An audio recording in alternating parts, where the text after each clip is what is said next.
This show is sponsored by Nature Box. Order great tasting, healthy snacks right to your door. Forget the vending machine and get in shape for summer with healthy, delicious treats like everything bagel sticks.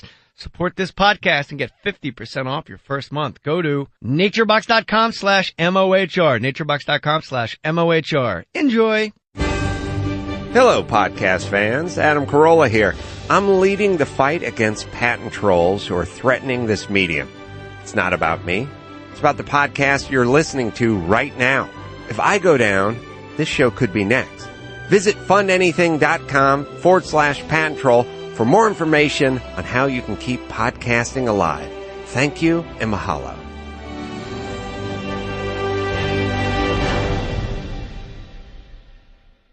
When shopping for car insurance, consider this. Geico has been saving people money on car insurance for over 75 years. So if you're serious about savings, it's simple. Go to geico.com. After 75 years, they know how to save you money. Put your name on it. Just put your name on it. That's all I say. Be a man or a woman. Put your name on it. Well, I'd like to hear about it, potheads. How the fuck you gonna know how to be great if you don't study greatness? Look at the game change. Donuts. If you wanna battle, it's either that you will or you won't. You know, you're not a bad-looking man, Mr. Gals. But you are, Blanche. You are in that chair. There's something wrong with us. Something very, very wrong with us. Hey, man.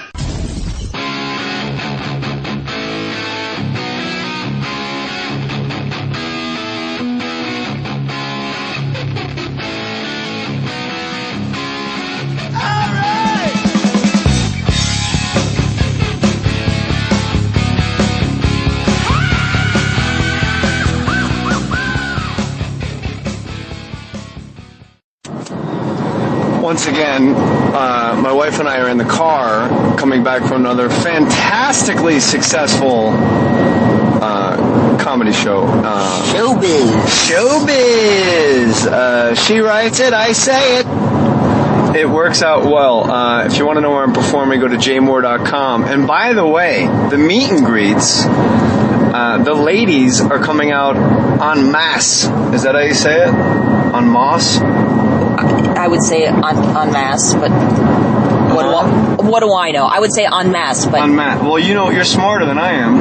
Well, not when it comes to en masse. En masse. But what I wanted to say is at the meet and greet where I sell my t-shirts, the lady tees are selling a lot. There's 2 lady tees, and you can get them at jaymohr.com if you want to buy t-shirts, and email me, and I will email you back, jaymohr.com. There's 2 lady tees. There's one, you don't need a cock to be in a cockfight, with pictures of fighting cocks, or roosters, I guess some people would call them. And then the other one is free fake mustache rides, both designed by you. So, yes, indeed. So I want to thank you for bringing revenue into this fine family of ours. My pleasure, Miranda. You are quite the idea person. So thank you all the ladies that support this podcast and support stand-up comedy. And my filthy, filthy mind.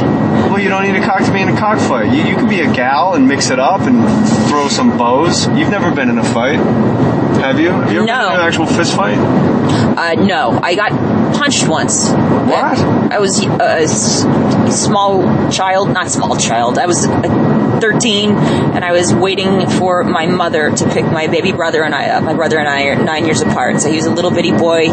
He was, on my hip. I was holding him, waiting for our mother to pick us up from a movie, and a gal walked by with her boyfriend. They were adults, and they walked around the corner, and the girl walked back around the corner and punched me. And then why? I looked like I deserved it. Was she... All right, people need to know. There's 2 people like you, despite what you think. But to the listener, lesbians and horses. My wife told me when we first started dating, this is Mohr Stories podcast with Nikki, Coxx again, another road trip.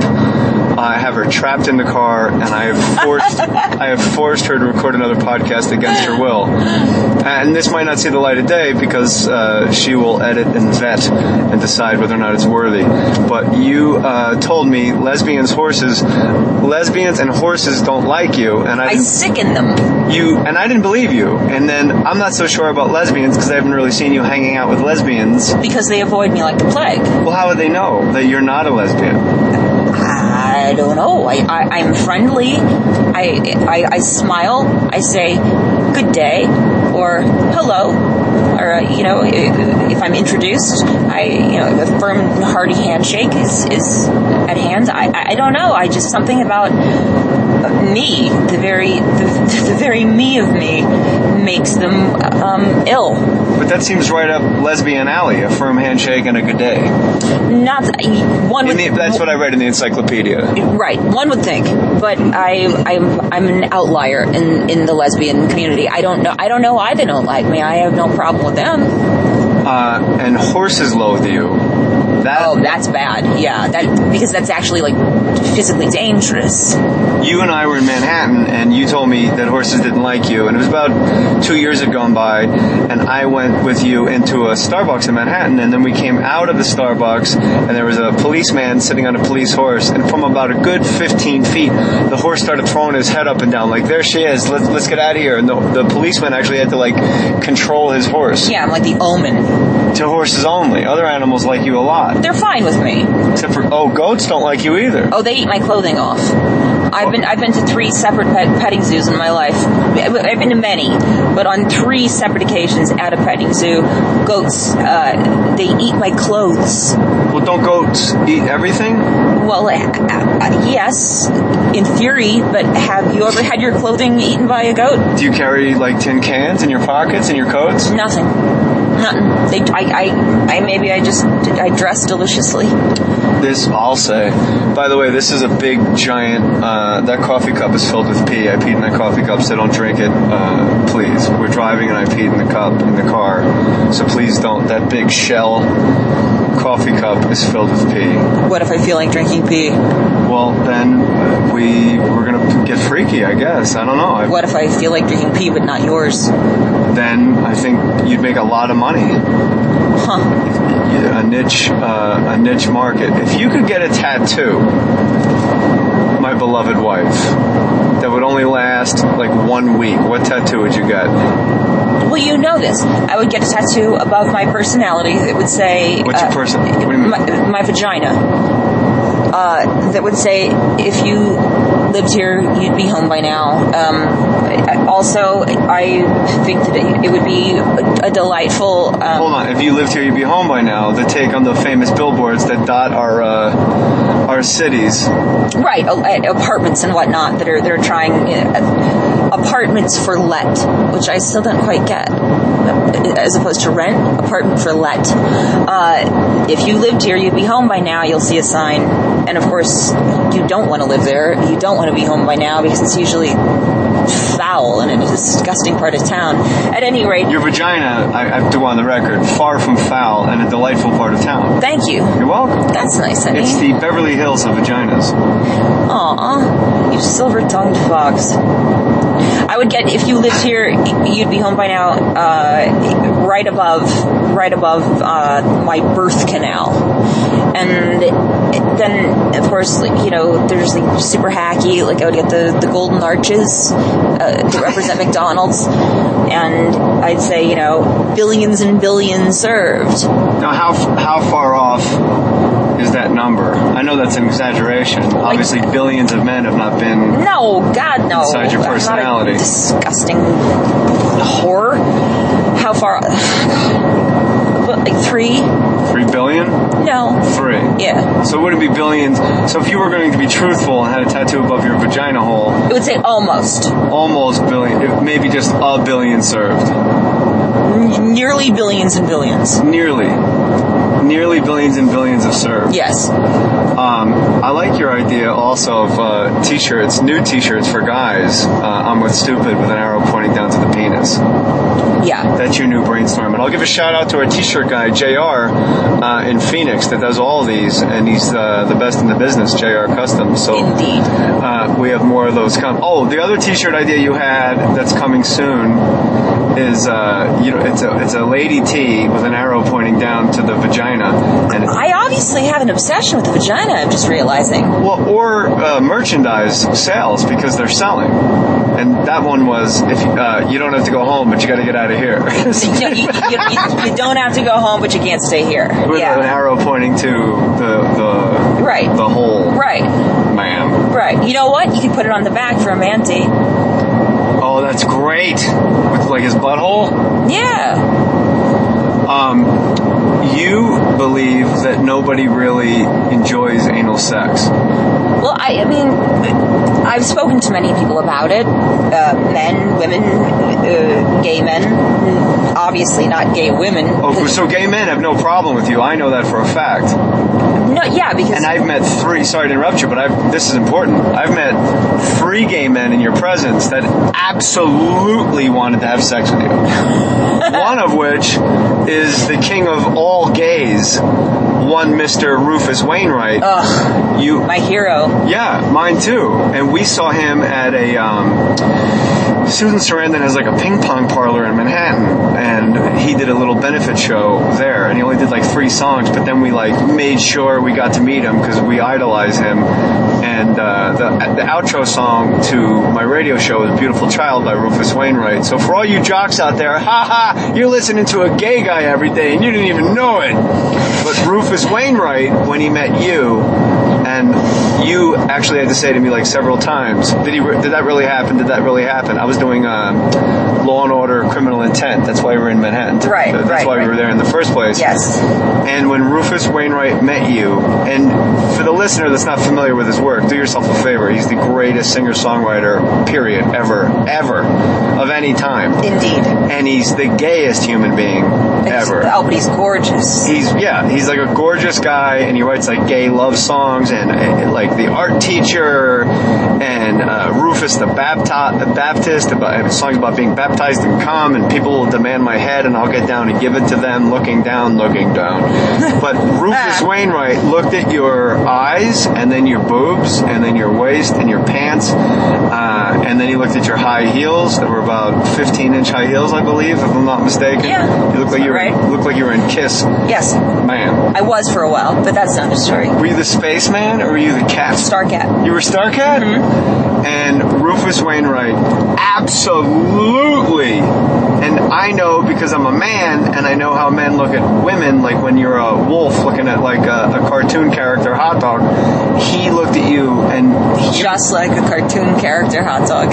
Yes. That might be the kindest compliment I've ever received. He wanted to devour you. And it was first of all, it was very strange because he's obviously gay and he's married to another man, a gay man. I think that's kind of how it goes. But, and for like weeks afterwards, you're like, he did, right? Like you found... Well, I felt as if it was a dream of some sort because I love him so much, and I've often said to you, do you think I'm like a gay guy, like trapped in a lady body? Yes. I don't want to have anything done about it. I don't want to have surgery or anything, but sometimes I have said to you many times throughout our lives together, do you think of a gay dude stuck in a lady body? Yeah, and I always say it on stage, my poor wife has the libido of a 15-year-old gay boy.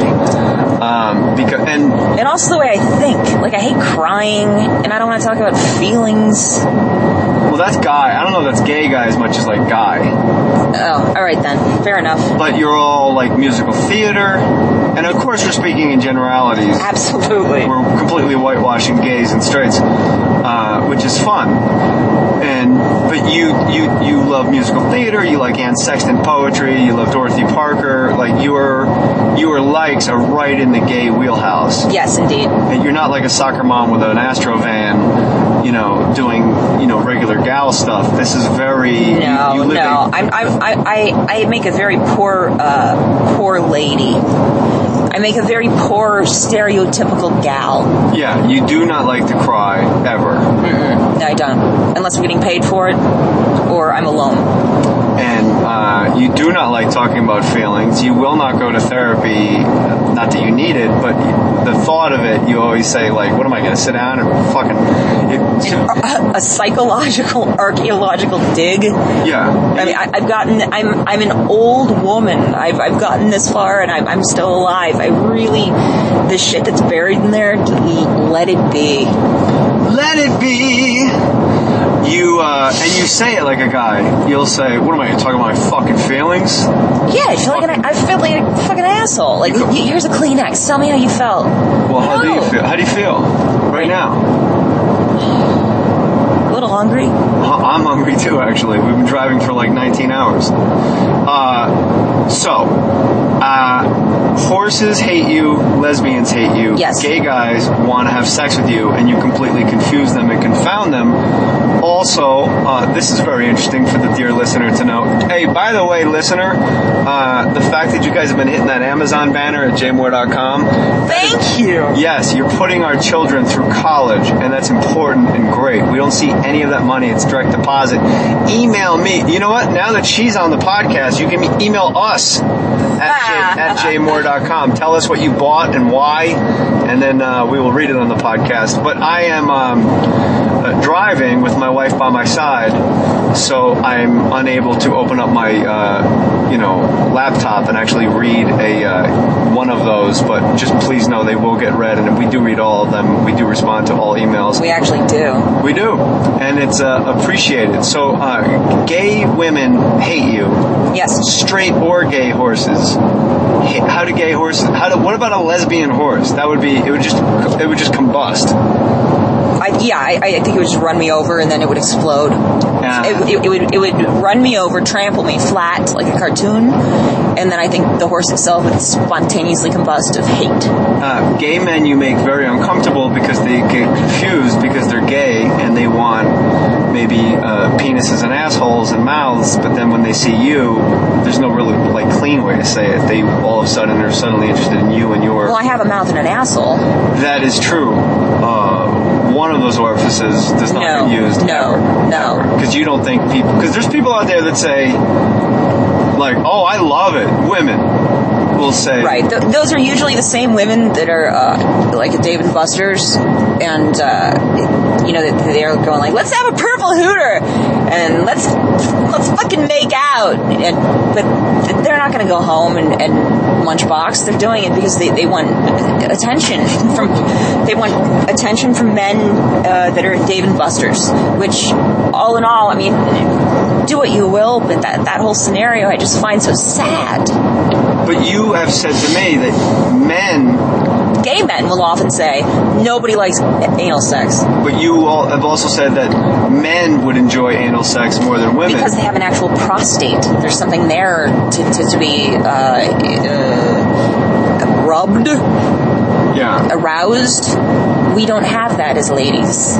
So what's it? It's just an empty, wallered out area? Like it's just a cave? Well, it's not really a cave because I don't think it ends. It's attached to intestines, large and small. So I don't think that it's just like. I don't think it's like a tent. I don't think you just go. There's no stop there, stopgap. Yeah. But there is I don't know, like a G-spot, I suppose, for men there. Which is the prostate. Correct. Which is why I say all the time, like when I got my prostate checked, it was 95% ugh, and then 5% ooh. Right, and why I've yet to meet a man who, if given truth serum, will say at some point in their lives they haven't either had or wanted at least one finger in their asshole. I enjoy a little blood play, I'll be honest. I'm a man enough to admit it. Yeah, most men are. I don't want you to put on... I'm not going to fist you. Yeah, and I don't want you to put a penis on and strap it on and have sex with me. No. But if you're going to tickle or go around the area, now I'm uncomfortable. Why? I don't know why. You're turned on, that's why. Well, I've been sitting in this car so long, it probably like Burger King wrappers and floss down there at this point. It wouldn't be a nice thing for you. Oh, I care. Yeah, that is true. You are game. So you confuse gay men, but you also confuse magicians. Yes, I do. Now, I do. This is great. Penn and Teller one? Either. Okay. Penn and Teller, about 150 years ago, had a big program. Did you just fart? No, it's the windshield wiper. Oh, good Lord. It sounded like it, right? It did. It was a good one. It was a windshield wiper fart. I liked it. It sounded good. At any rate, it was. They had a show on one of the many networks that I don't know if it exists anymore. Whatever. It wasn't their show. Bullshit. That's great. It was like a live, like a hey, our big vaudevillian comedy show, and they would have celebrities, quote unquote, which is why I was there. And that's why the quotes were there, because I'm far from a celebrity. And they would have, it was at the MGM Grand in Vegas, which is like, a 3,000 seat theater. And I was supposed to walk out on stage, and I don't know if it was Penn, I guess it was Penn, and Teller was to the other side. He didn't say much. Weird. At any rate, they handed me a bowl of rice, and there was no prep. There was no. They didn't really tell me. They just said, "Hey, we're going to hand you a bowl of rice, and we'll laugh, and wear something small and shiny, and it'll just be great. And there's this big audience, and blah blah blah." So they hand me this bowl of rice, and then they put a cover over it, and then they took the cover off, and it was filled with maggots. Now, did it leave your hand at any time? The bowl itself. Right. So you were holding a bowl of rice. They put a cover over it, and then when they take the cover off, it was maggots. Yeah, no, it didn't leave my hand. I don't know how the trick was played. Was it impressive? No. Oh. It was just rice, and then it was maggots. I don't give a shit. I mean, obviously it wasn't real. Obviously it wasn't real hocus pocus. Oh, it's not real. No. Your fucking dopey husband. Oh, it wasn't real. It wasn't real hocus pocus. It was a hoax. It was a total hoax. Was that a hoax? It was a hoax. It was a full-on hoax. So they took the sheet off of this bowl of rice, and I guess I was supposed to go, like, eek! Or, maggots, ew! And in this, 3,000 seat theater, they were all gonna go, ew, gross! And I was gonna act like a girl and just be so disgusted, and they wouldn't tell me what my trick was, because they wanted my big, real reaction, like, right. Check out how we're gonna freak this chick out. So they take the thing off, and it's a bunch of maggots, and I can see they're tight. They're little baby clean. It's not like they're there's no rotting fruit or decaying meat. I've never really seen a maggot. From whence you aren't looking at maggots growing or squirming around. It's just a bowl of little live maggots rolling around, and they're completely clean. But I don't know what maggot. I've never seen a maggot just on TV. Like, how big is a maggot? And how would you know the difference between clean maggots and dirty maggots? Well, it was not. It was a bowl of maggots, and they were completely showbiz maggots. Yeah, they all had SAG cards. Little cards. Yeah, little bitty SAG cards. After, probably, it was a while ago, and they're like flesh toned, like pale flesh toned, maybe like a half inch. They squirm. They don't have like faces or anything. Right. And how could I tell they were clean? I assumed that they were, because generally maggots that are foul they grow, and their usual hang is like cow dung, a rotting corpse. Yeah, right. Corpses, old like an old pot roast, things like that. And they just one laying around. But it was a bunch of them. It was a whole bit. It was no, a bowl I mean of the them. Pot roast. Like, you said that like somebody would just leave a pot roast out. Like, just put it out in the yard. The pot roast. Well, they do. I've just seen hoarders. Fair enough. So I was supposed to say eek, maggots, and it was this big like drum roll, and like I said, all these bizarre people, and why they're sitting there watching this bizarre thing take place was beyond me in the first place. But it was a free trip to Vegas. Why not? They lift off the sheet. It's maggots. I can see that they're not in a rotting pot roast, and Penn went, "Whoa! Look at that! It's maggots!" And I don't know what overcame me. I reached in, I grabbed one, and I ate it. You ate a maggot? Well, yeah. How do I not know this? I make out with you all the time. Well, you have maggot mouth? I brushed since. I don't have a cavity. You're fine. All right. Yeah, and it kind of just crunched. It tasted like nothing. I mean, it wasn't like roiling and squiggling in my mouth or anything. You picked up a maggot and ate it? Yeah. And they had to call cut. And why? Because I was... I think Penn Gillette, who we both agree is incredibly brilliant. I think he became the speechless one for a moment, because I don't think anyone expected this, dummy like me to walk out there, and I was supposed to be freaked out. You say dummy, the audience says bombshell. There's like a red hot bombshell in skimpy outfits, and you're supposed to go, maggots! Yeah, Instead, you started eating them. If you see a gal in a short skirt, with her boobs shoved up to her chin, generally you're going to see a bowl of maggots, and you're going to be freaked out. But I could see that these were they were fucking showbiz maggots. You could tell. And so because they were complaining. Oh, they were whining, and it was they wanted powder, they wanted a break. At any rate, they were showbiz maggots. I could tell they were clean without thinking. I stuck my hand in and I picked out a little bitty maggot, and I just went crunch, and I swallowed it, and Penn was quiet. But you did it to make everybody laugh. I realized later that that's what I was doing, but I didn't put thought into it, because obviously they didn't say, hey, it's going to turn into maggots. Mm-hmm. There was no thought involved. I just saw, hey, these are maggots. This isn't disgusting. I'll pick one out. I'll crunch it. I'll spit it out. Worst case scenario. Penn was quiet. The whole audience went quiet. I mean, you would have thought I murdered someone. They were aghast, and they yelled cut, and we had to do it again. And so then that time I had to hold the bowl of rice, and I had to lift the little sheet off, and I had to act like, whoa, maggots, how'd that happen? I think the listener was probably thinking wow, I much rather would have seen the part where you ate the maggot. And I'm surprised the audience in the theater didn't go crazy laughing or no, they were silenced, because most people are disgusted by such a thing, and in retrospect I probably would be too. But then I did speak with the maggot handlers later, like their agents or whatever, and they said these were lab-grown maggots, so they were never a part of anything rotten. So that was perfectly safe and fine. And like I said, it wasn't. There was no foresight. I didn't think it through. But you ruined their trick. It was on TV? It was a television show, so they yelled cut, and we had to do it again. And on take 2, they said act surprised and disgusted.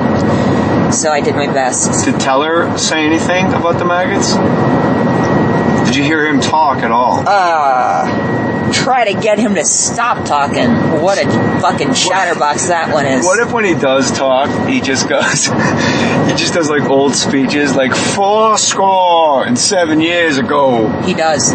That'd be amazing if he spoke just like an old Southern beau.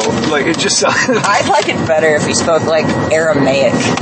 Just something completely out of the woods. At any rate, that was my big magic trick there. And then there was a magician named Chris Angel. And I was doing a television show with him, and it was between takes, and he was, he's a magician that has a hairdo, that uses like a lot of product. A lot of that wax product, so it lays over one eye. Yeah. And they peek up at you, and they purse their lips and whatnot. Yeah, 80s metal band almost. Right, except a lot more lip pursing. And it was some card thing where he said pick a card, and he whispers, and this was not for a show. This was between takes and hanging out. I guess maybe he was trying to show off. What show was it? The show Las Vegas. Okay. And I maybe he was trying to be cool, or I don't know if he was trying to impress me, but I don't know why he'd want to impress me. There's hot chicks behind me, but whatever. He did that. He said pick a card, and so I did. And then he shuffled the card, and then he pulled one out, and he goes, "Is this your card?" And it was, but I lifted one eyebrow, and the man actually became apoplectic, and he started sweating bullets, and he went, let me try it again. And he so you didn't even say no? I said nothing. I raised one eyebrow, and he became ghost white and thought he had fucked up his entire trick. Wow. You got it. With an eyebrow. It's a powerful eyebrow. No shit. Have you always been able to lift one eyebrow? How old were you when you realized you had the power of one eyebrow to ruin magician tricks? Well, I didn't know about the magician tricks, but I know I could lift one eyebrow because obviously I was force-fed, comedy, and I watched Belushi from the time I was born, so I knew that lifting one eyebrow is something that people found amusing. Yeah, people don't realize you were raised like comedy veal by your mom, Big Mama Got It All. My mommy. And she would like sit you down and you guys would watch to get like as a child, like as a 10-year-old, you would watch Louis Anderson HBO specials, you would watch Steve Martin like over and over. Steve Martin was it, yeah. Other kids would watch cartoons and I would, beg and plead to watch. There was one specific Steve Martin special that I would watch incessantly, like the way the kids watch Pokemon and shit. It makes their parents crazy. I wanted to watch Steve Martin. Yeah, I wasn't a well child. Why can't we make that kid? Where's our kid that goes, hey, can you get Carlin jamming in New York on the DVD again on this long flight? Well, maybe we can. I mean, I think I was 4 when I began that obsession, so we've got another year with our baby. Little baby Meredith watching the Carlin. Right.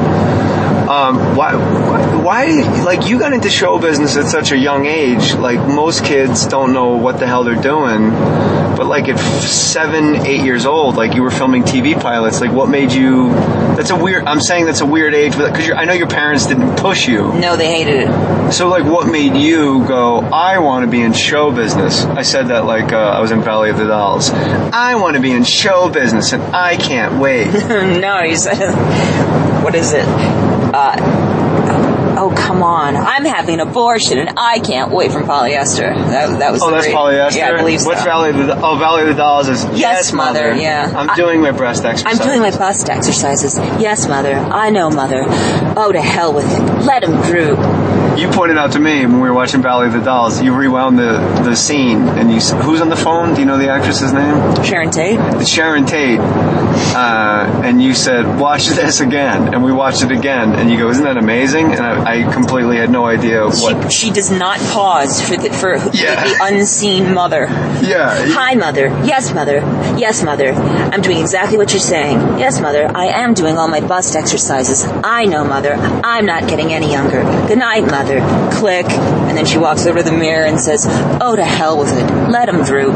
Yeah, it took me 3 viewings, and then you had to spell it out, which is normal for our relationship, for you to point out some comedy that I don't understand, and you go... It wasn't intentional comedy, it was more like just poor acting. Right, but the fact that I went, wow, she's on the phone with her mom, what's the problem? And you're like... Bust exercises, what do you want from her? You were like, no, but there's no room for the mom to be talking at all. And then we watched it again. It was a monologue. And sure enough, she goes, hello? Yes, Mother. Of course. Yes. Yeah, I'm doing fine. I'm eating. It just went on and on for like 4 minutes. And you pointed out to me that there's no room for the mom to speak, which is what you already said, and I'm just repeating what you said. So what made you, never stopped me before, what made you get into show business? Well, I grew up in Santa Monica, California, where when you grow up in California, show business is an actual thing. It's a real thing. It's not just something, it's not a pipe dream and someday I'll go and I'll load up my, Toyota Camry and put my, my $1,000 that I gathered from my job at Forever 21 and I'll get out there and I'll get an agent and my headshot's done. Like when you live in LA, it's a reality. Right. People are filming on your street. And the first thought was, I was very small, I was about 2, and I was obsessed with John Ritter, and he was always going down to the Regal Beagle to meet a little redhead. And I was madly in love with John Ritter at 2, because again, I'm not a well woman, and I was not a right child. And in my head, just so you know, 2 seems like you're exaggerating. No, I was talking and you knew at 2 that you were in love with John Ritter. Well, I knew that he made me laugh. I knew he was handsome, and I knew that I liked him flopping around. I mean, I was a huge, I like Bert from Mary Poppins. I like Dick Van Dyke. I like that. I don't know. I was strange. I am strange. At any rate, he was always going to meet. You are strange. I will give you that. I'm very strange. I'll say something. Yes. So he was always going down to the Regal Beagle to meet a little redhead, and in my brain I thought, well, I'm little, and indeed I am a redhead, so why can that not be me? And then I started saying to my parents, I would see child actors on TV around 3, 4, and I remember saying to my mother, these people are horrible. These children are horrible. Look at them. My mom kind of laughed, and I would ask to be in show business. My parents, it was just a flat out no, because, my father's a rocket scientist. My mother's this English major, and the idea of having a child who, in show business was like probably a nightmare, I would assume. And so I pecked until finally they said, we'll put you in a dancing school to get your performance out. And an agent came to the dancing school and said, will you be a professional dancer and actor? And my folks said, yeah, we'll let you go on one audition, and you'll get your heart broken, and then it'll be out of your system, and then you can do something real with your life. And it backfired because I got the job. So what was the job? Your first job ever? Little movie called Mac and Me. Oh, really? Oh, yeah. But you're making light of it, but like my first job was washing dishes at the Verona Diner. Like your first job was you were an older person. I mean, I was in the 3rd grade. Most third graders, that's my point. Most third graders don't get into show business on their first try.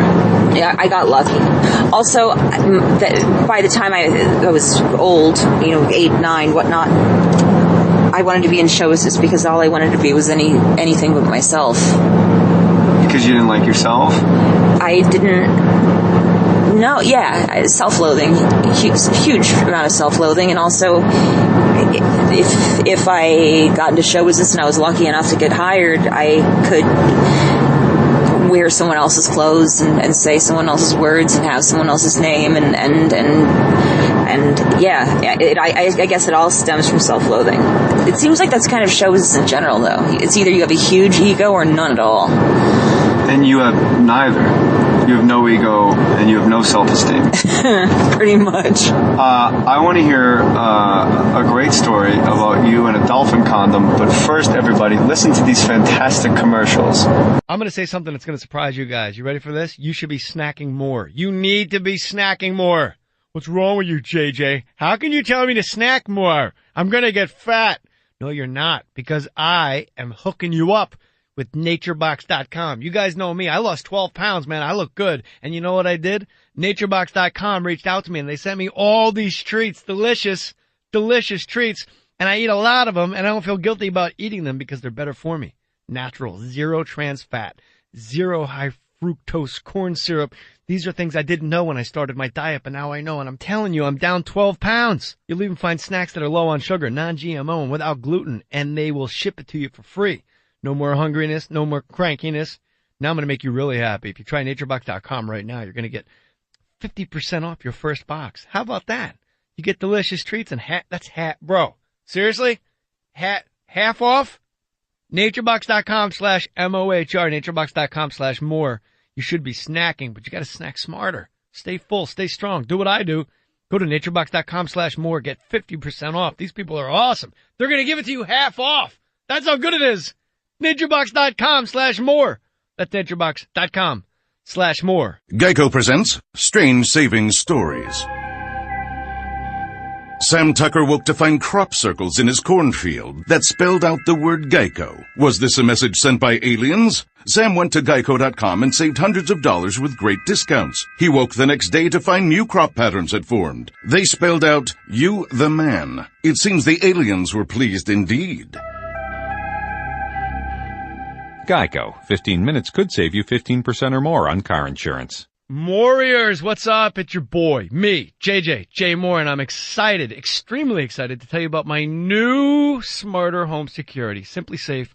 I didn't think home security could be this easy. I've wanted a system to protect my home for years, but it's always been a real pain in my ass. Alarm companies, it's always the same old story. Aggressive sales guys, ridiculous hardwire systems, the long-term lock-in contract. I would never sign one. I didn't have one, but now my house is safe.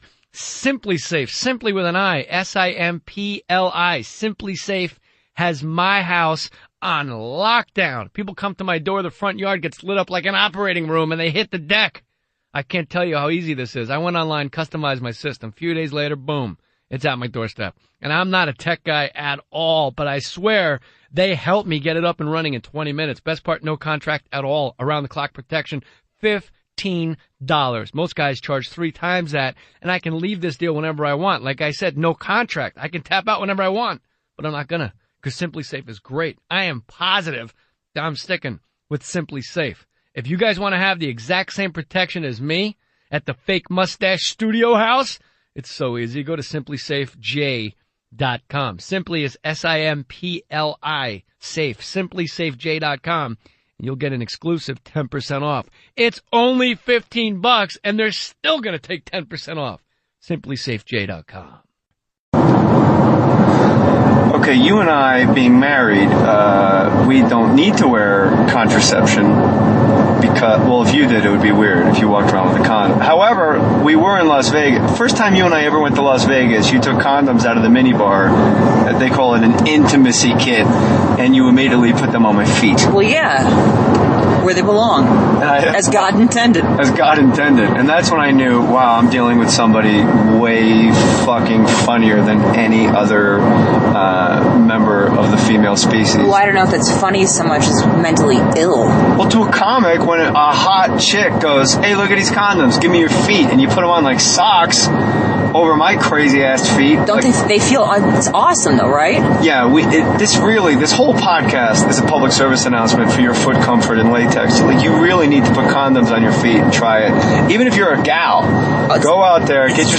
Yeah, it's amazing. And not There's magnums. nothing weirder. Not magnums, that's cheating. Get a regular old condom and just stretch those puppies over your toots. But be careful if you're lubricated. Do not walk on a tile floor, a hardwood floor. Keep it on carpet because you will hurt yourself. But that's what's amazing to me is that you've done this so much that you actually know, like, the pitfalls of different condoms. Of foot condoms. Of foot condoms. Have you ever used, like, novelty condoms? Because when you go, you don't know this in the ladies, I don't think they have it in the ladies' room across America, but in every men's room above the urinal, there's, like, a condom dispenser. And one, like, this one glows in the dark. And, like, this one is ribbed for her pleasure. This one plays music. First of all, are they ribbed for your pleasure? No. Nothing? Nothing. Why? But by the time they're stretched over a penis, well, I mean, maybe if you had like a thumb for a dick, you could actually see the ribs. But once it is placed over a penis of any normal human man size, even a small one, the ribbing is gone. It's stretched out, which makes it just a flat condom like any other. Does that make sense? Yeah, I've worn one. And so there is still like a little barely is there like ridges, and it doesn't really make any sense because that's the part that's going inside of you, and that's the inside of you part. Sure, it's delightful, but I don't think that that barely noticeable little ridge is going to bring this huge joyous occasion for you. The biggest orgasm of my life was when a man had sex with me with his thumb dick and a ribbed condom. It was amazing. There's no disclaimer on the box. Have you ever used like novelty condoms? Yes, I have. Really? Yes. Why don't I know this? Because you never asked. I guess that's fair enough. I was a kid, and I was with not a kid. Hold on. I was a teenager. I was gonna say, because you're talking about being 8 and 9, being old. So when you were a kid, I have no sense of space and time. Do you know how old you are? No, I'm not 40. I've been telling people I'm 40. No, I like how you go, I'm not 40. Because I think I am. You're 35. Okay, I'm 35. Try it again. Do you know how old you are? 35. Wow, that's great. So You're ready for your SATs now. I'm fully ready. I was with a boy that I loved, but I was always very conscientious of condom use because I, as a little girl, had a dear friend, a young boy, had died of AIDS. And he had not contracted it through sexual intercourse. He contracted it through a blood transfusion. I think people should know. Ryan White. You were actually friends with Ryan White. Yes. I played his sister in a movie of the week. Can you tell the house story in North Carolina? No. Okay. All right. No, that's too disgusting. No, condom story. No, that's class. All right. I was always very conscientious of condoms, and I know that a lot of people, my age was sort of, I was too young to really be aware of it, but because I had lost someone I loved to AIDS, I was aware of it, and I was bizarrely conscientious. And so I was with the boyfriend, and so even with your longtime boyfriend, you still use condoms? Yes. Wow. Well, I mean, until I was on the pill. Oh, wow. All right, fair enough. But I still, I've only not used protection with people that I lived with. I was always very, like I said, conscientious. Vigilant. To a bizarre level. So, yes, I was with a boy, and I loved him, he loved me, everything was swell, and, you know, you're a kid, and you're having sex many times a night, like lots of times a night, and you buy a pack, and I don't even know how many there are anymore, but, you know, I had a pack of 8 or whatever, and we went through them, and then we realized, oh, let's do it again, but we realized, hey, there's none left. However, a friend of ours had just recently returned from Hawaii and brought us all those fake flower leis and, you know, those hang loose ashtrays and whatnot, and dolphin condoms that are shaped like a dolphin. Like, did it have fins? Yes. Really? Mm-hmm. Now that's like beyond ribbed for your pleasure. That's dorsal and pectoral. Sure, but it doesn't seem practical at all. It must hurt. Well, it's not as if it's. I mean, it's made of latex, so it becomes immediately flattened. Then it goes in anywhere. Fair enough. It's not as if it's, you know, made of cement and it just gets stuck. And it wasn't an actual dolphin. You know what? I don't know. All right. At any rate, it was blue, bright blue, which should have, sign number 1, probably not a real condom. The other sign should have probably been that, like, on the package it said, "This is not a real condom."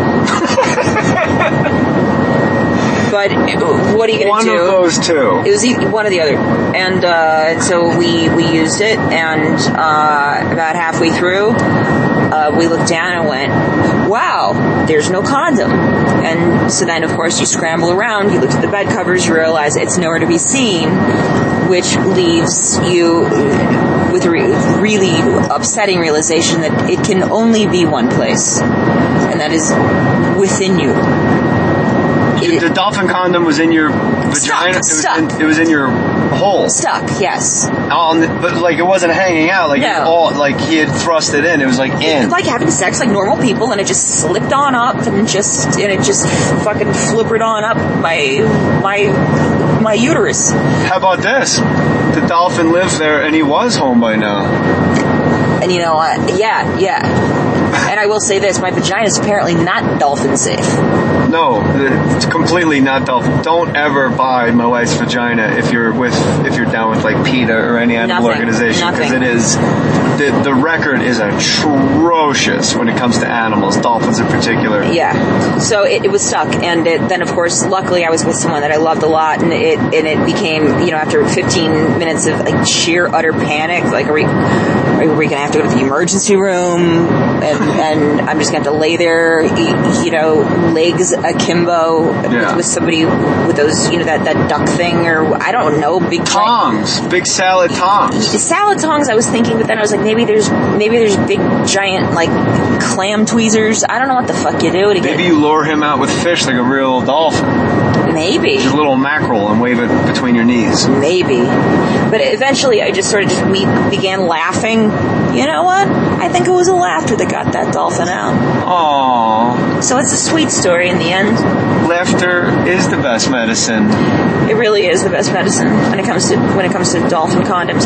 But I would say to anyone considering using a condom of that nature, it does not serve as a true condom. However, if you want to use it because it is hilarious to see on a penis, it is funny. Maybe just hold it in place. Have the guy like hold it against his body while he's having sex with you. So just to look at. Because it's funny, yeah. Yeah, but don't put it on his penis. No, he can put it on his penis. Just make sure he holds it in place while you're having sex. Don't let go of it. Like at the base. But he holds it like up against his chest. No. Look how funny this condom is as I have sex with you. No, like hold it against the base. Yeah. Yeah. Because it is. I mean, secure your dolphin condoms. It was hilarious.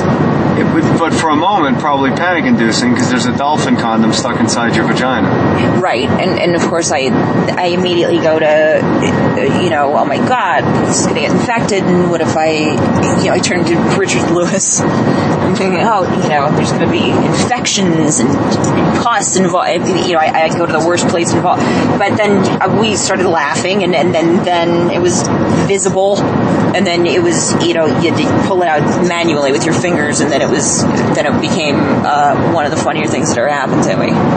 Now that's, can we say that young man's name? No. All right. Let's put something to bed that a lot of people may or may not know. When I met you, you were no longer in a relationship. No. For a good 5 weeks. 5 weeks? I think it was like 5 or 6, yeah. 5 or 6 weeks. Yeah. And is there any way around saying the name? No. I was Bobcat Goldthwait. I was engaged to him for a lot of years. And when you hooked up with Bobcat Goldthwait, America was like mad. Which I found just so absurd. I couldn't get it. I found everyone who was angered by it to be so incredibly obtuse. How could you be angry by two people that love each other? And you always told me you fell in love with him because he was kind. Yeah. He was kind. But Bob, you and I have heard him go on stage.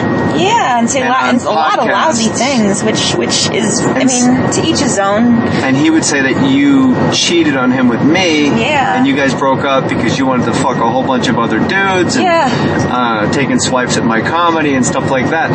But the fact of the matter is, you cannot rewrite history. He broke up with you. Yeah, he left me one morning. We've been together What was the fight? There really wasn't one. I'm assuming he just got sick of me, which the self-loathing part of me goes, well, of course he did. But we've been together for a lot of years, and how many years? I don't know. 6, 8, 9, somewhere in there. A while. A long time. Yeah, a good chunk of time. Okay. And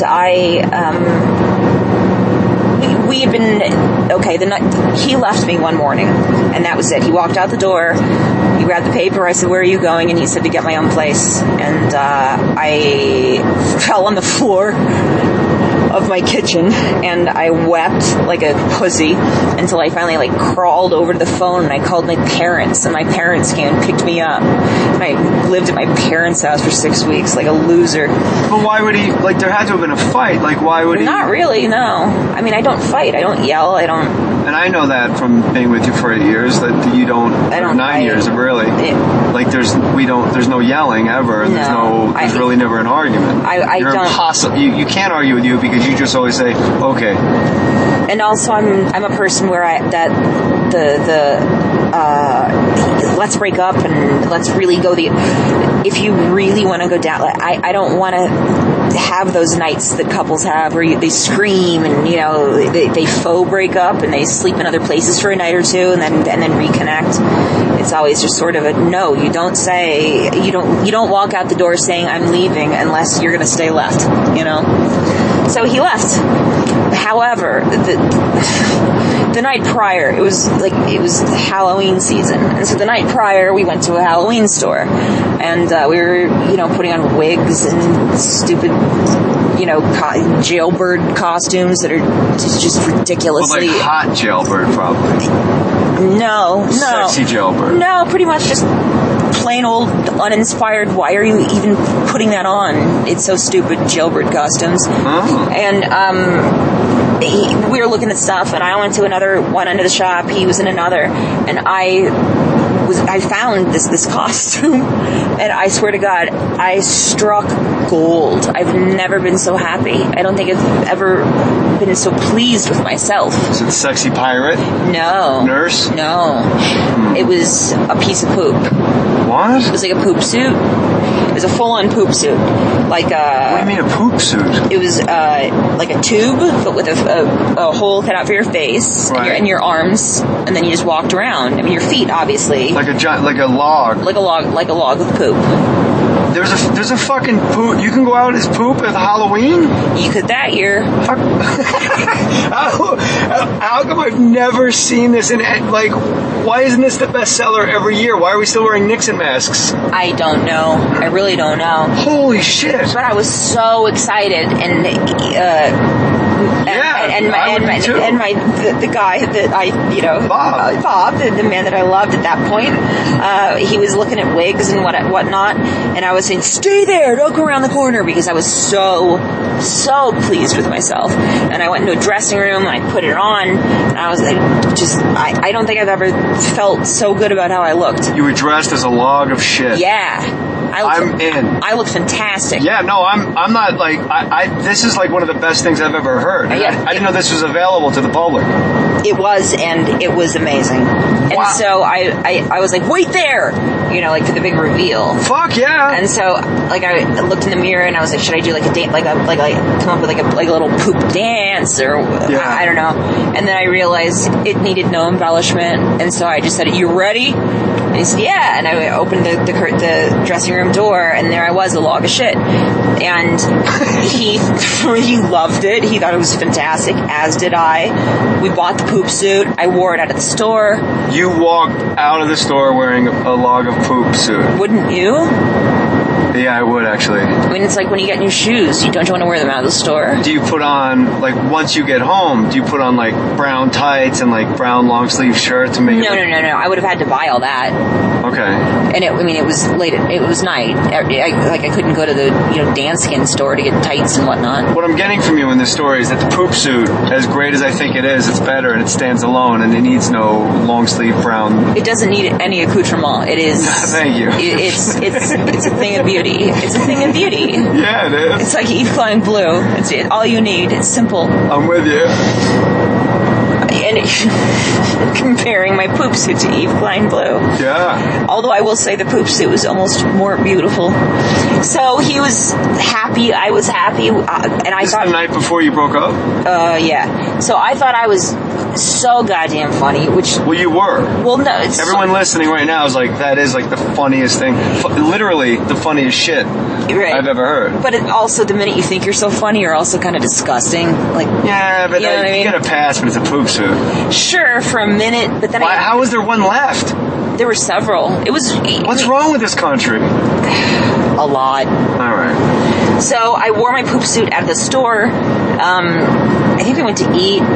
We picked food up, and I went into a 7-Eleven. I kept it on all night until we went home, and went to sleep and had a lovely night. Everything was romantic, whatnot. Next morning. Hold on. Big question. Mm-hmm. Do you make love in the poop suit? No. No? No. All right. I would think that'd be part of the whole poop suit experience. Well, it's not a sexual poop suit. I wasn't like a ball gag in my mouth. I wasn't like a geek poop. All right. And so... Fair questions, I thought. I would not have sex in a poop suit. I would think eventually you reach an age where you pretty much have had sex in anything. Well... we digress. So I removed my poop suit before having sex. And so then we went to bed and laughing, giggling. Everything was great, I thought. And the next morning I was making his breakfast when he came downstairs and said he was leaving. And I cried, begged. Wait, you're making breakfast? Mm-hmm. And so none of this adds up to me. Me neither. I don't know. I still don't know. I never spoke to him again. That's not true. I spoke to him one more time. So you have a poop suit, you have a big funny laugh, you make love, the next morning you're actually making his breakfast, and then he comes downstairs dressed and grabs the paper and says, I'm going to go look for an apartment. And nothing happened between poop suit, sex, and breakfast? No. Now, if I didn't know you, and if I didn't know that you were a completely all the time honest human being, like, all right, if you were a guy and one of my buddies, I would say, bro, you're leaving something out. Nobody just walks out after a poop suit party, especially with a hot chick making her breakfast. Well, obviously there'd been bumps in the road. It's not as if this, we've been lucky thus far, knock wood. But most relationships, we'd never had like a break or a breakup or and even really like a big fight or anything. But there's always stuff in a relationship, so it's not like we were just ice skating along. I mean, it was. But certainly not. It was life. Yeah. Oh God, no. Okay. And so then, no, not at all. And so we went to. I thought it was great. I was in a shit suit and I was making his breakfast, and he came downstairs dressed and grabbed the paper and said he was leaving, and then I sobbed like a. How did he say he was leaving? I said, "Where are you going?" And he said, "I'm leaving." And I said, "Why?" And he said, "I'm going to go look for an apartment." And I said, "Why?" And he said, "Because I'm leaving." And then I cried and said, please don't, and all that shit. And then he did. And then I actually fell on the floor like in a movie. like I had the vapors or some shit. I actually blacked out on the floor. And I stayed there. And this was the morning. And by the time I could finally move, it was nighttime.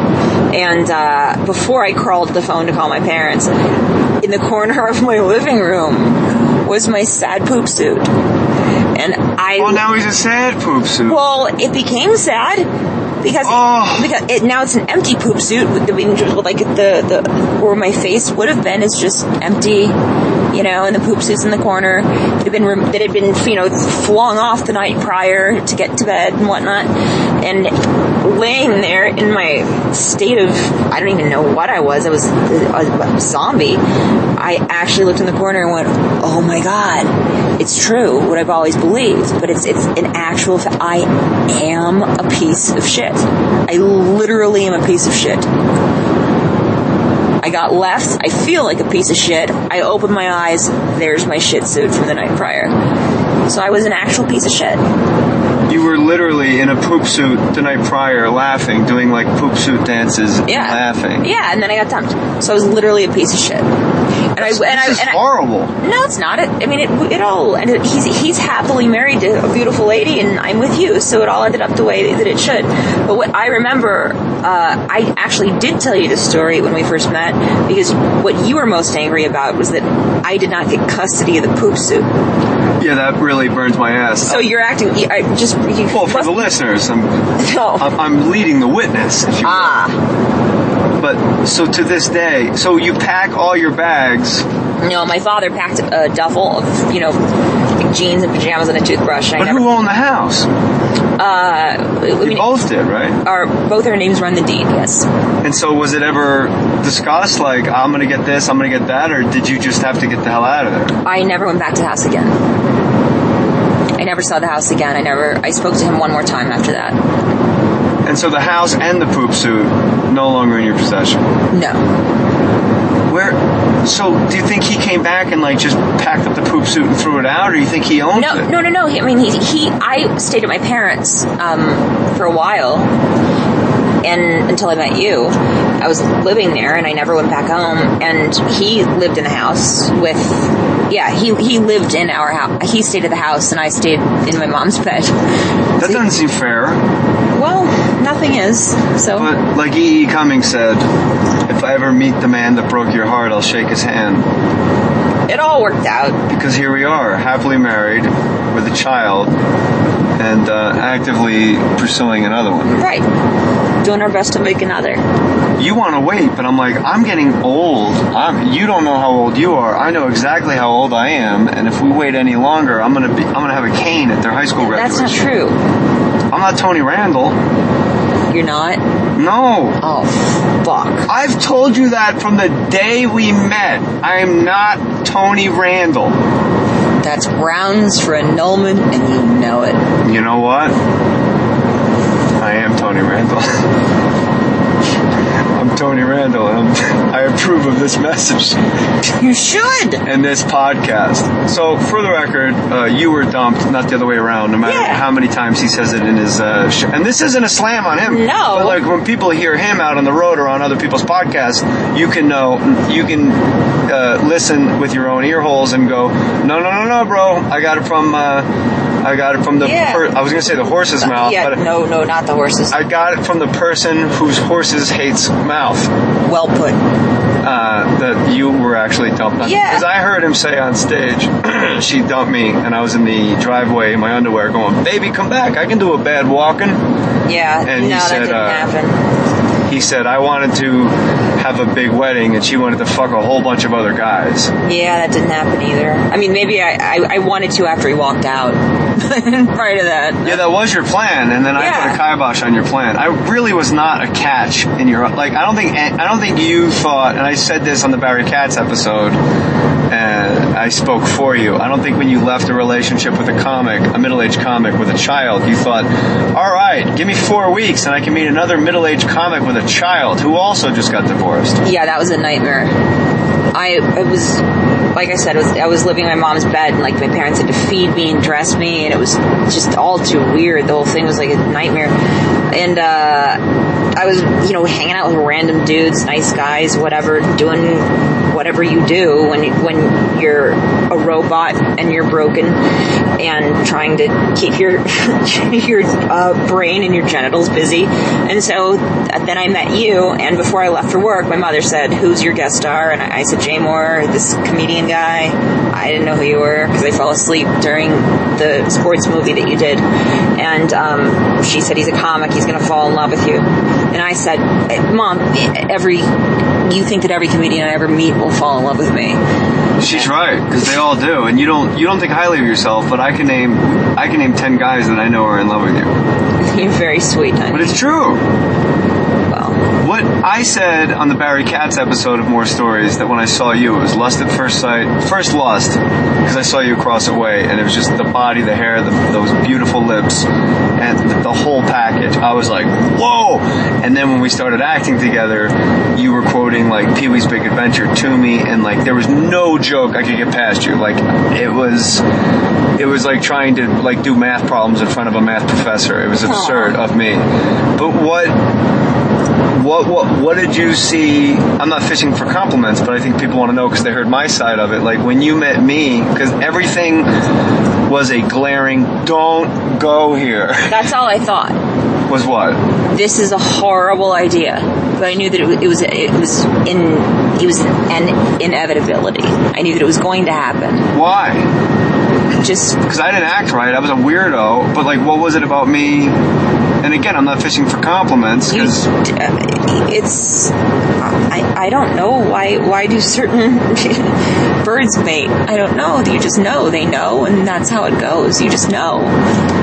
It is what it is, and it was almost like fuck, like Jesus Christ, because I mean, after a day of working with you, I knew that that's what it was going to be. I knew that was going to be. I knew that you were my future, and I knew that I didn't want it. I did not want my future yet. I didn't want it yet. I was dead inside, but I met you, and I knew that was that, and. It wasn't like I didn't have that experience of that heart fluttering and all that. It was more just a complete and utter knowing. And you knew when you met me that you were going to be with me? Yeah. And I also knew that I was also pissed. It's like, Jesus Christ, really, dude? I just spent half my life.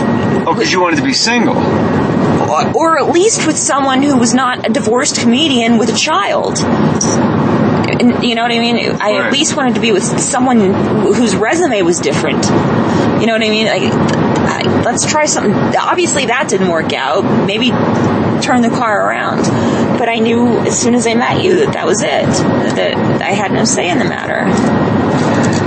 Well, I'm sure glad you didn't have any say in the matter. I didn't. Because I've never been happier in my life. Me neither. And by the way, it was my wife's idea for us to do this podcast. Not this particular one, because I twist her arm to get her to talk on the information superhighway. But to actually have my own podcast, that's all because of my wife.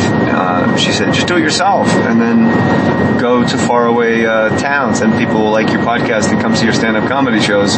Talking to you, Edmonton and Denver, and it's true, and you were right. So everybody out there listening, you got this gal that loved Jack Ritter. You got a little redhead from the Regal Beagle to thank for that. Jack Tripper. What did I say? Jack Ritter. I said Jack Ritter? John Ritter. His friends probably called him Jack, I'd like to think. Like in downtime, like, hey, Jack. No. Believe me, I've done plenty of the True Hollywood Story. Look back on the life of John Ritter. No one's called him Jack. I did a celebrity softball game with him at the All-Star game, and he was very nice. After I told that story to an interviewer once, I was probably, 25, and then he said, I'm actually interviewing John Ritter tomorrow. Do you want me to tell him the story? And I said, sure, he won't know who the hell I am. And he did tell the story. And then the same interviewer a year later interviewed me again for some other goony thing. I don't even know what it was. And he said, do you remember that you told me about the story about John Ritter and that I was going? And I said, yeah. And he said that he knew you, and that he was a fan of yours, and then he broke out into this huge grin, and that meant the world to him, and he thought you were so funny. And I'm sure it was a bunch of bullshit, but wow, it was delicious bullshit. Anybody listening that wants to send us poop suits? No, you know what? We don't want poop suits. I don't want a poop suit. It's going to remind us of that horrible day when your soul was crushed. Yeah, when That's an amazing story. I thought I was going to die. You think you're a piece of shit the way your hard drive was installed. Right. Then you dressed as a piece of shit. Right. And then you were walked out on, and you went, I am a piece of shit. I looked up, the tears running down my cheeks, and there is an actual piece of shit that you were in. That I was dancing in like a fool up and down Ventura Boulevard. Like, hey, let's go to CPK. Let's go to California Pizza Kitchen. Look at me, I'm a piece of poop. And then he proved it. I was a piece of shit, yeah. Well, you're not. You're the best. You're nice. And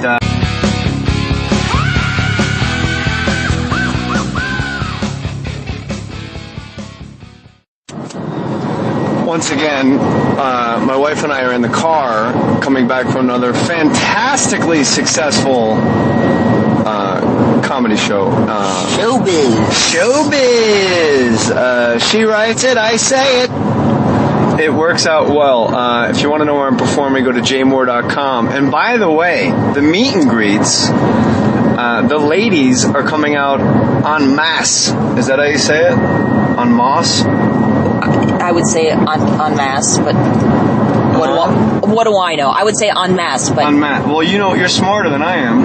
Well, not when it comes to en masse. En masse. But what I wanted to say is at the meet and greet where I sell my t-shirts, the lady tees are selling a lot. There's 2 lady tees, and you can get them at jaymohr.com if you want to buy t-shirts, and email me, and I will email you back, jaymohr.com. There's 2 lady tees. There's one, you don't need a cock to be in a cockfight, with pictures of fighting cocks, or roosters, I guess some people would call them.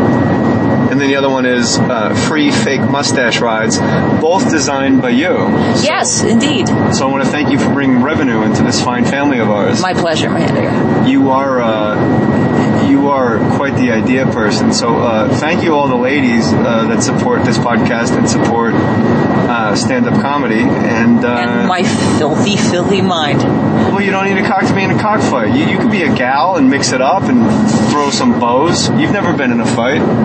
Have you? Have you ever been in an actual fist fight? No. I got punched once. What? I was... taking a good day. Not... That's what I read in the encyclopedia. Right. One would think. But I'm an outlier in the lesbian community. I don't know why they don't like me. I have no problem with them. And horses loathe you. That's bad. Yeah. Because that's actually, like, physically dangerous.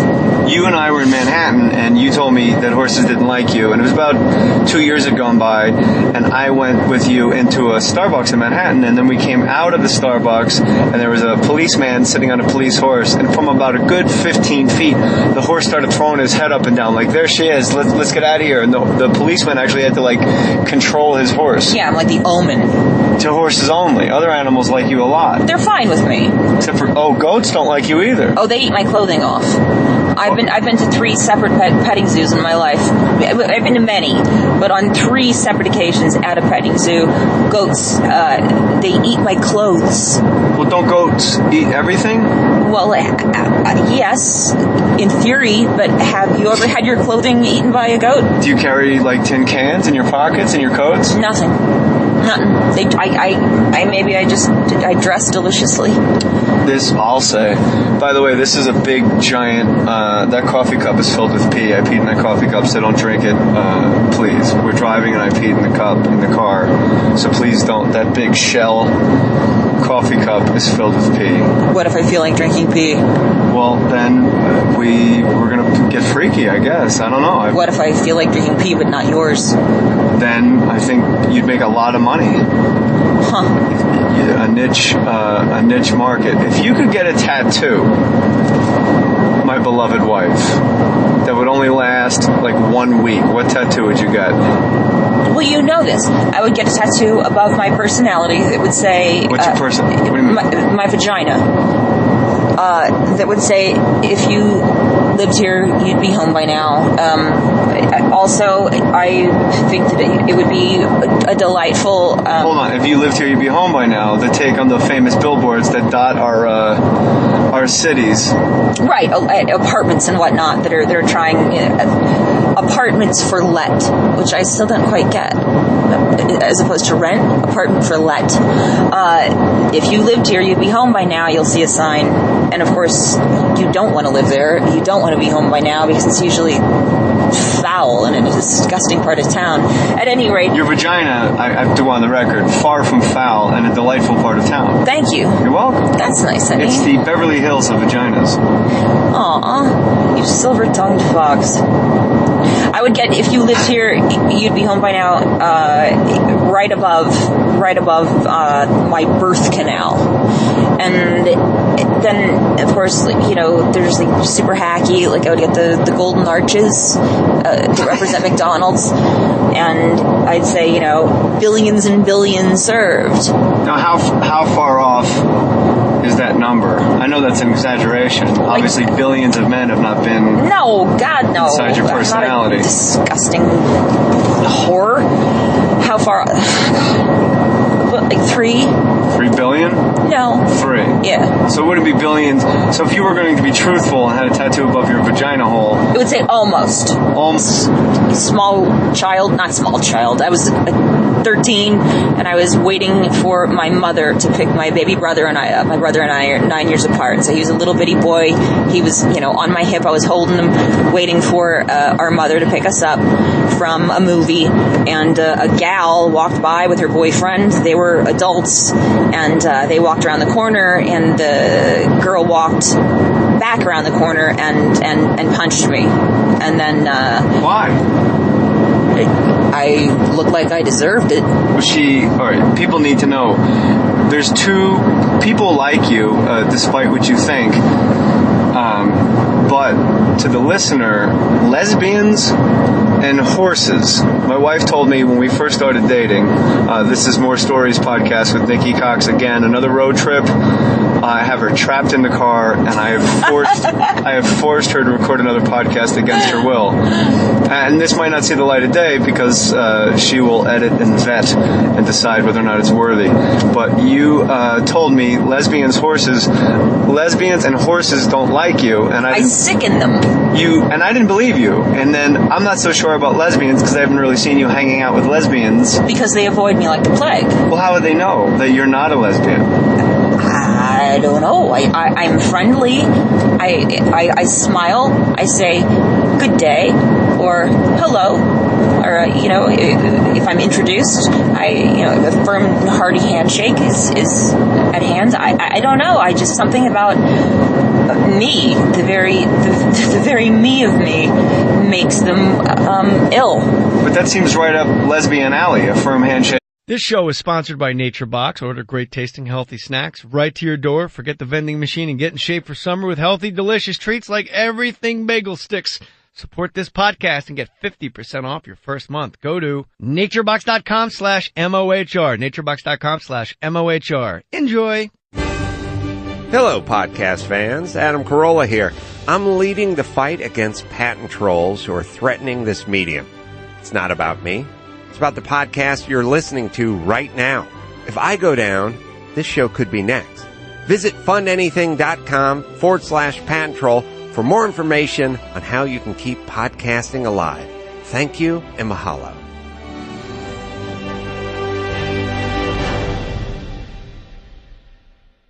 When shopping for car insurance, consider this. Geico has been saving people money on car insurance for over 75 years. So if you're serious about savings, it's simple. Go to geico.com. After 75 years, they know how to save you money. Put your name on it. Just put your name on it. That's all I say. Be a man or a woman. Put your name on it. Well, I'd like to hear about it, potheads. How the fuck you gonna know how to be great if you don't study greatness? Look at the game tape. Donuts. If you wanna battle, it's either that you will or you won't. You know, you're not a bad-looking man, Mr. Gals. But you are, Blanche. You are in that chair. There's something wrong with us. Something very, very wrong with us. Hey, man.